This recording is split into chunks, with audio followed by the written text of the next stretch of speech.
टांगी सालेपुर बीजेडी दलर विधायक प्रार्थी भाव प्रशांत बेहेरा प्रतिद्वंदिता करुछंती। 2019 निर्वाचन में यही आसन जीति विधायक होते आगामी निर्वाचन में पुणी विजय हो पुणी थे विधायक हेबे बोली दृढ़तार सहित कहते माननीय मुख्यमंत्री नवीन पट्टनायक नेतृत्व में जो भाव बीजेडी दलर विकास होती आम निश्चय सरकार करूँ एवं निश्चय मुझे निर्वाचन मंडली बहुत भोट्रे विजय हेबी बोली कहते। कटकरू प्रदीप कुमार कांडी को रिपोर्ट जागृत भारत न्यूज।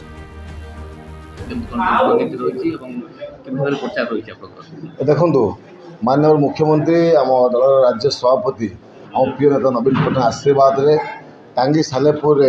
विजु जनता दल अधिक भाव में शक्तिशाली सुदृढ़ एवं विजु जनता दल आज निर्वाचन रणनीति करूना प्रत्येक दिन लोकों सहित रहती लोकों सुख आम रहू एवं लोक सालेपुर टांगीवासी दीर्घ 10 वर्ष है विजु जनता नवीन बाबू आशीर्वाद कर सब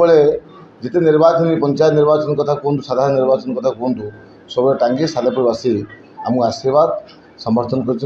सब आम विजय लाभ करूँ चलित विधानसभा और पार्लियामेंट निर्वाचन में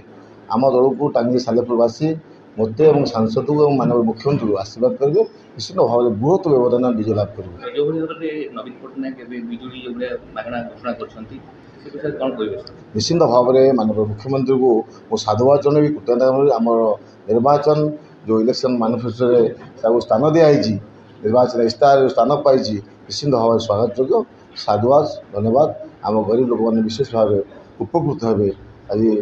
विद्युत उपर जो घोषणा कराई 2019 पाखापाखि 34,000 भोट जीते आशा अच्छी किए प्रतिद्वंदी आपंकर मु तो भावुची टांगी सालेपुर रे विजु जनता दल किए प्रतिद्वंदी नहांती